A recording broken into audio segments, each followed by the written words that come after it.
Everyone, very good morning to all of you. आज के video में 21 मार्च 2024 के करंट अफेयर कवर करेंगे। सभी न्यूज़ इंपॉर्टेंट है, वीडियो को अंतिम तक ध्यान से देखिएगा। करंट अफेयर की पीडीएफ आप मेरे टेलीग्राम ग्रुप से डाउनलोड कर सकते हैं। मेरे टेलीग्राम का ऑफिशियल लिंक वीडियो के डिस्क्रिप्शन में सबसे ऊपर दिया हुआ है। चलिए सबसे पहले बात कर लेते हैं कल के क्वेश्चन की। कल मैंने आपसे पॉलिटी का एक क्वेश्चन पूछा था कॉन्स्टिट्यूशनल बोरोइंग से। मेरा आपसे सवाल यह था कि हमारे भारतीय संविधान में राष्ट्रीय आपातकालीन स्थिति का प्रावधान कौन से देश से हमने लिया है? तो नेशनल इमरजेंसी का प्रोविजन हमने लिया है जर्मनी से। और मैक्सिमम स्टूडेंट ने बिल्कुल सही आंसर दिया है। सिंपल और डायरेक्ट क्वेश्चन था। एसएससी में इस तरीके के क्वेश्चन लगातार पूछे जाते रहे हैं। आपने अभी तक भी बोरोइंग्स नहीं पढ़ी हैं तो आप बोरोइंग्स जरूर पढ़ लीजिए। ये क्वेश्चन कहीं ना कहीं से बनते रहते हैं कि हाँ भाई, ये चीज कौन से कॉन्स्टिट्यूशन से ली है, या फिर आपसे पूछेगा हमारे संविधान में ये हमने कहाँ से लिया है, या फिर वो एग्जाम्पल के तौर पर जैसे कि यूएसएसआर जो कि आज की डेट में रशिया है, इससे हमने फंडामेंटल ड्यूटीज का प्रावधान लिया हुआ है। ठीक है। ऑस्ट्रेलिया से हमने कंकरेंट लिस्ट का प्रावधान लिया है और साथ में ज्वाइंट सिटिंग ऑफ पार्लियामेंट का प्रावधान। इसके अलावा फ्रांस की अगर बात करें तो यहाँ से हमने रिपब्लिक का प्रावधान लिया है। तो कहीं ना कहीं बहुत सारे ऐसे देश हैं, जैसे कि जापान से हमने आर्टिकल का प्रावधान लिया है। तो ऐसे काफ़ी कंट्रीज हैं जिससे कि हमारे कॉन्स्टिट्यूशन में मिला जुलाकर चीज़ें ली गई हैं। तो आप एक बार इन्हें ज़रूर पढ़ लीजिए। अब शुरू करते हैं आज के करंट अफेयर। और आपसे भी ध्यान रखें, स्टैटिक जीके की बुक आप मेरी आज ही मंगा सकते हैं अमेजोन से ऑर्डर करके अपने घर पे। आप कोई भी एग्जाम के लिए जा रहे हो, चाहे वो एसएससी का कोई एग्जाम हो, अग्निवीर हो, D triple S B, NDA, CDS, SSC, railway, bank, हर एक एग्जाम के लिए ये किताब अप्रोप्रिएट है। इसमें मैंने 81 से ज़्यादा टॉपिक कवर किए हुए हैं और साथ में 1800 से ज़्यादा टीसीएस पैटर्न पर आधारित स्टैटिक जीके के प्रीवियस ईयर क्वेश्चंस कलेक्ट करके आपको दिए हैं। तो ये किताब अपने आप में वन स्टॉप सॉल्यूशन है। और इसके अलावा स्टैटिक जीके में कुछ बचता ही नहीं है, तो सब कुछ मैंने इस किताब में कवर करके आपको दिया है। हिंदी और इंग्लिश दोनों किताबों के लिंक वीडियो के डिस्क्रिप्शन में है। आप डायरेक्टली वहां से इसे मंगा सकते हैं अपने घर। शुरू करते हैं करंट अफेयर।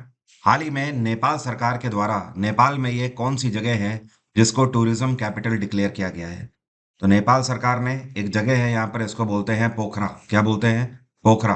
पोखरा दरअसल अपनी नेचुरल ब्यूटी के लिए जाना जाता है और बहुत ही भव्य यहाँ पर परिदृश्य देखने को मिलते हैं। साथ में यहाँ पर एडवेंचर एक्टिविटीज भी होती हैं। तो एक तरीके से ये एक नेपाल की ऐसी जगह है जो कि पर्यटन को अपनी तरफ बड़ी ही आसानी से लुभा सकती है। इतना ही नहीं, अगर नेपाल की वैसे हम बात करें, नेपाल तो हिमालय की गोद में अपने आप में ही पूरा देश बसा हुआ है। तो नेपाल पूरा ही अपने आप में खूबसूरत है, लेकिन उसमें भी पोखरा सबसे खूबसूरत जगह है। इस वजह से इसको टूरिज्म कैपिटल डिक्लेयर किया गया है। नेपाल सरकार चाहती है कि आने वाले समय में पर्यटन लगातार बढ़े, जिससे कि नेपाल की अर्थव्यवस्था बेहतर हो। नेपाल में इस टाइम पे प्रधानमंत्री हैं पुष्प कमल दहल। क्या नाम है? पुष्प कमल दहल। और यहाँ पे राष्ट्रपति कौन है? इनका नाम है रामचंद्र पौडेल। और यहाँ के प्रधानमंत्री और राष्ट्रपति दोनों ही 1.5 साल पहले अपॉइंट किए गए हैं, इसलिए आप दोनों का नाम ध्यान रखें। ये कौन है जिन्होंने 2024 का इंडियन वेल्स एटीपी टूर्नामेंट का फाइनल जीत लिया है? तो ये स्पेन के खिलाड़ी हैं कार्लोस अल्करास। क्या नाम है? कार्लोस अल्करास। और इन्होंने फाइनल में रशिया के खिलाड़ी डेनियल मेदवेदेव को हराया। देखिए, इंडियन वेल्स एटीपी टूर्नामेंट का मतलब यह है कि यह प्रोफेशनल टेनिस टूर्नामेंट है जो कि भारत में खेला जाता है। ठीक है। तो कार्लोस अल्कराज पहले ऐसे इतिहास में खिलाड़ी बन गए हैं जो कि लगातार 2 इंडियन एटीपी टूर्नामेंट जीते हों। फिलहाल अगर बात करें तो लास्ट ईयर इन्होंने विंबलडन जीता था, उसके बाद ये इनकी पहली ट्रॉफी थी। चुनाव आयोग के द्वारा मिशन 414 कैंपेन कौन से राज्य के अंदर लॉन्च किया गया है? और मिशन 414 कैंपेन जो है, ये इस राज्य के अंदर मतदान प्रतिशत को बढ़ाने के लिए लॉन्च किया गया है। तो इसको इन्होंने हिमाचल प्रदेश के अंदर लॉन्च किया है।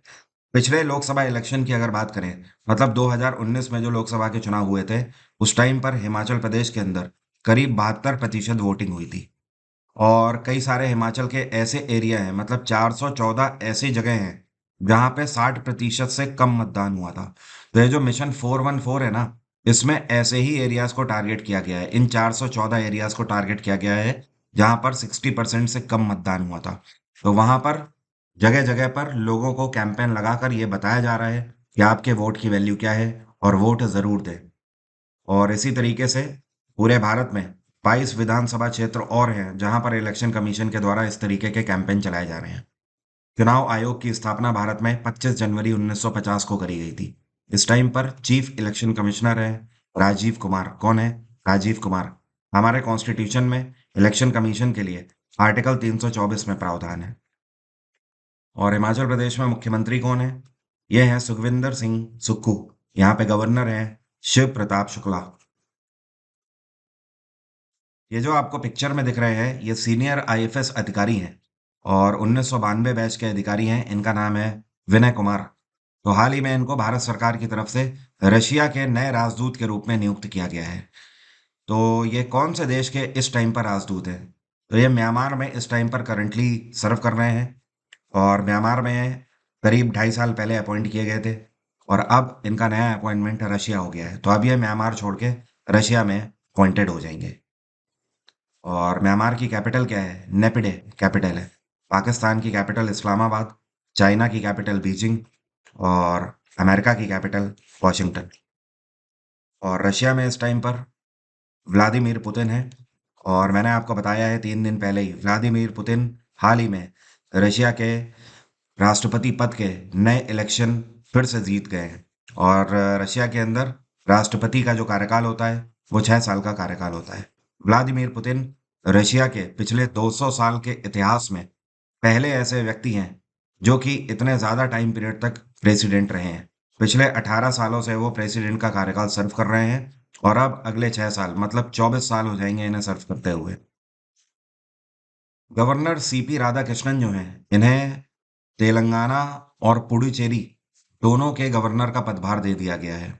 इस टाइम पर ये कौन से राज्य के गवर्नर हैं? तो सीपी राधाकृष्णन झारखंड के गवर्नर तो हैं ही और अब इनको पुडुचेरी और तेलंगाना इन दोनों का भी गवर्नर बना दिया गया है।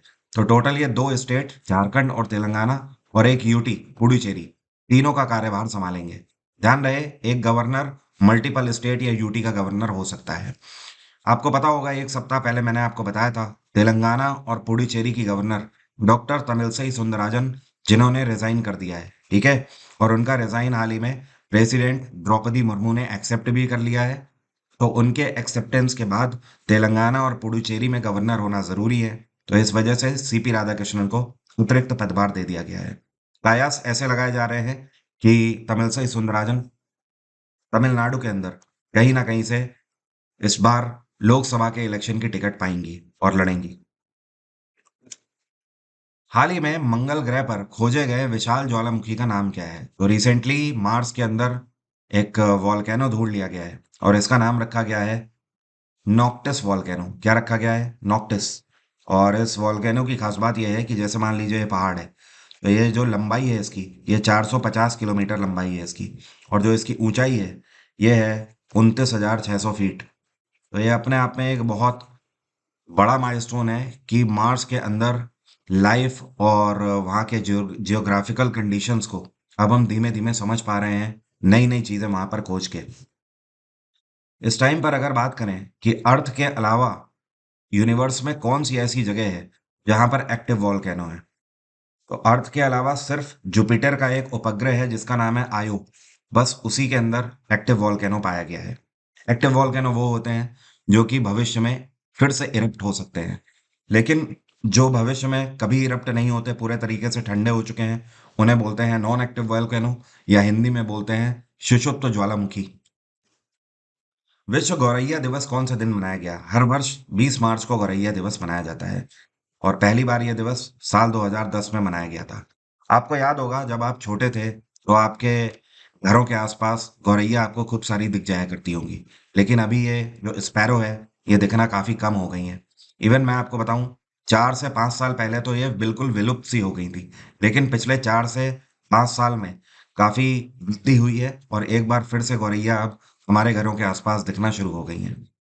और ये दरअसल इसलिए हुआ है जिस तरीके से शहरों के अंदर लोगों ने अपने घर बनाए हैं और पक्षियों के लिए अपनी विंडोज वगैरह बंद कर दी हैं, छतों में पानी रखना दाना देना बंद कर दिया है। तो जाहिर सी बात है गौरैया धीमे धीमे विलुप्त होने लगी। ये एक ऐसी चिड़िया है जो कि कहीं ना कहीं इंसान के घरों के आसपास ही अपना घोंसला बनाती है। आपको याद होगा ये पंखों के ऊपर भी अपना घोंसला बना लेती थी, घरों में छतों के आसपास भी बना लेती थी घोंसला। लेकिन अब लोग इन्हें बेयर नहीं कर रहे हैं, तो जाहिर सी बात है ये बेचारी बेघर हो गई है। तो सरकार लगातार मुहिम चला रही है कि गौरैया को बचाया जाए। इस बार जो इसकी थीम रही, ये रही sparrows give them a sweet chance, I love sparrow and we love sparrow. ये कौन सा शहर है जहां के कमांड हॉस्पिटल को रक्षा मंत्री ट्रॉफी 2022 से सम्मानित किया गया है? तो देखिए मैं आपको बताऊं, रक्षा मंत्री ट्रॉफी जो है ना, ये मिलिट्री हॉस्पिटल्स को दी जाती है और इस ट्रॉफी की शुरुआत 1989 में करी गई थी। ऐसे मिलिट्री हॉस्पिटल्स जो कि सबसे बेहतर कार्य करते हैं, उनको सम्मानित किया जाता है। तो इसमें साउथर्न कमांड का जो हॉस्पिटल है, पुणे, इस बार पुणे के कमांड हॉस्पिटल को बेस्ट रक्षा मंत्री ट्रॉफी अवार्ड 2022 से सम्मानित किया गया है। और सेकंड नंबर पे रहा है आर्मी की सेंट्रल कमांड का जो हॉस्पिटल है, ये है लखनऊ में। इसको सेकंड नंबर का अवार्ड मिला है। अभी हाल ही में 2023 की एयर पॉल्यूशन रिपोर्ट जारी करी गई है स्विस रिपोर्ट के अंतर्गत। तो स्विस रिपोर्ट के अंतर्गत भारत की कौन सी रैंकिंग रही है एयर पॉल्यूशन के मामले में? पूरे दुनिया में अगर बात करें तो भारत की जो रैंक रही है, ये है तीसरी एयर पॉल्यूशन के मामले में, मतलब बुरी कंडीशन है। ओके, पहले नंबर पे कौन सा देश है? ये है बांग्लादेश। पहले नंबर पे सबसे ज्यादा पॉल्यूशन बांग्लादेश में है। दूसरे नंबर पे रहा पाकिस्तान और तीसरे नंबर पे रहा भारत। और भारत में भी अगर बात करी जाए तो स्विस रिपोर्ट के अंदर ये बताया गया है कि भारत के अंदर बेगूसराय जो है बिहार का, ये नंबर वन पे है सबसे ज्यादा पॉल्यूटेड। और नंबर दो पे जो है ये रहा गुवाहाटी। और नंबर तीन पर जो रहा ये है दिल्ली। ठीक है, तो ये टॉप थ्री शहर है पूरे देश के जो कि सबसे ज्यादा एयर पॉल्यूटेड हैं।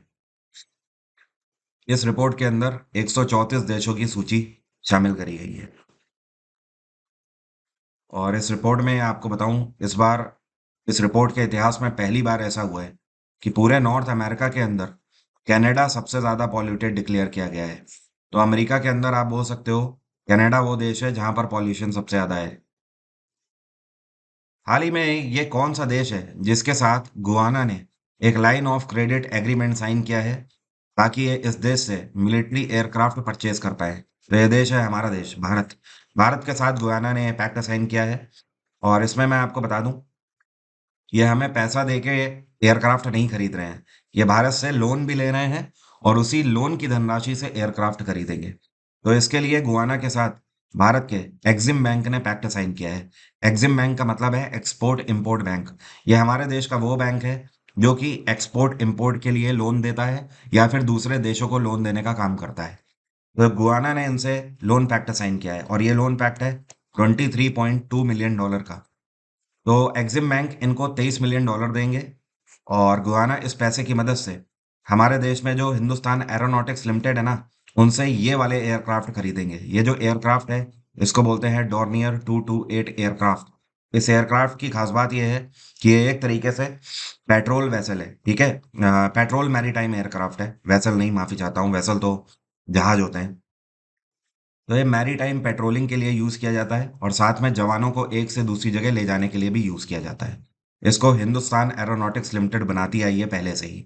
एचएएल की स्थापना 1940 में करी गई थी। हेडक्वार्टर है इसका बैंगलोर और एचएएल के चीफ हैं इस टाइम पे सी बी अनंत कृष्णन। बाकी गुआना की अगर बात करें तो ये साउथ अमेरिका का एक देश है। इसकी कैपिटल है जॉर्ज टाउन। क्या बोलते हैं इसको? George town. और यहाँ के प्रेसिडेंट है इस टाइम पे इरफान अली। क्या नाम है? फान अली। ये कौन है जिनको पश्चिम बंगाल के डायरेक्टर जनरल ऑफ पुलिस के रूप में अपॉइंट किया गया है? तो वेस्ट बंगाल के नए डीजीपी के रूप में संजय मुखर्जी को अपॉइंट किया गया है। और संजय मुखर्जी जो है ये सीनियर आईपीएस अधिकारी हैं और इनका जो अपॉइंटमेंट है ये इलेक्शन कमीशन के द्वारा किया गया है। आपको बताऊं ऐसा क्यों किया गया है? पहले तो आप ये समझिए कि यहाँ के जो डीजीपी थे ये थे राजीव कुमार। राजीव कुमार का कार्यकाल पूरा हो गया था तो ये अपनी पोस्ट से हटे। तो जैसे ही ये अपनी पोस्ट से हटे, पश्चिम बंगाल में ममता बनर्जी की सरकार ने विवेक सहाय को अपॉइंट किया डीजीपी के रूप में। अब जाहिर सी बात है विवेक सहाय के ऊपर पूरी जिम्मेदारी हो गई। तो इलेक्शन कमीशन इस टाइम पर जब चुनाव आते हैं तो ये सारी गतिविधियां राज्य सरकारों की देखता रहता है, क्योंकि अब इलेक्शन आ रहे हैं और आपको पता ही है केवल गिने चुने दिन बचे हुए हैं। तो इलेक्शन कमीशन ये नहीं चाहता कि कोई भी राज्य सरकार अपनी तरफ से किसी अधिकारी को अपॉइंट करे और चुनाव की जिम्मेदारी दे। तो विवेक सहाय का अपॉइंटमेंट जैसे ही हुआ, तुरंत इलेक्शन कमीशन के द्वारा संजय मुखर्जी का अपॉइंटमेंट अपनी तरफ से कर दिया गया। तो विवेक सहाय बस कुछ ही दिन डीजीपी रह पाए हैं, अब उनकी जगह पर संजय मुखर्जी आ गए हैं और पश्चिम बंगाल के अंदर जितनी भी पूरी इलेक्शन प्रक्रिया होगी, वो सब संजय मुखर्जी की ही देखरेख में होगी। मुखर्जी साहब 1989 बैच के आईपीएस अधिकारी हैं और 2017 में ये सीआईडी के चीफ के रूप में भी अपॉइंट किए गए थे। ये कौन सी कंपनी है जिसके द्वारा प्योर वेज फ्लीट अपनी लॉन्च करी गई है? ये फूड डिलीवरी कंपनी है। तो ये है जोमेटो। और अभी तक आपने देखा होगा जोमेटो के जो डिलीवरी बॉय होते हैं वो रेड कलर की टी शर्ट पहनते हैं, लेकिन देखिए जोमेटो ने क्या किया है। इनका कहना है कि ऐसे कस्टमर्स जो कि प्योर वेजिटेरियन है उनके लिए प्योर वेज फ्लीट हम लॉन्च करेंगे। अब क्या होगा कि ये जो डिलीवरी बॉयज होंगे, इनकी खास बात ये होगी कि ये सिर्फ प्योर वेज रेस्टोरेंट के अंदर ही जाएंगे। कोई ऐसा रेस्टोरेंट जहां पे नॉनवेज सर्व किया जा रहा है उनके अंदर इनका घुसना बिल्कुल भी परमिटेड नहीं है।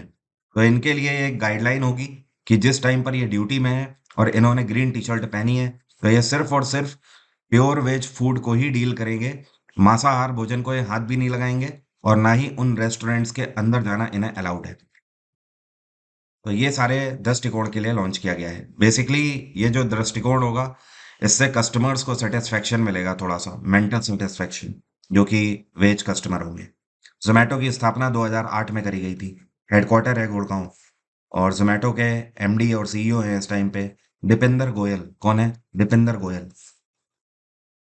अब मेरा आज का सवाल आपसे, आप में से कितने लोग बता सकते हैं यह हमारा कौन सा वेद है जिससे हमें आयुर्वेद पद्धतियों के बारे में पता लगता है? ऋग्वेद, सामवेद, यजुर्वेद या अथर्ववेद? कमेंट बॉक्स में लिखकर बताइए जल्दी से।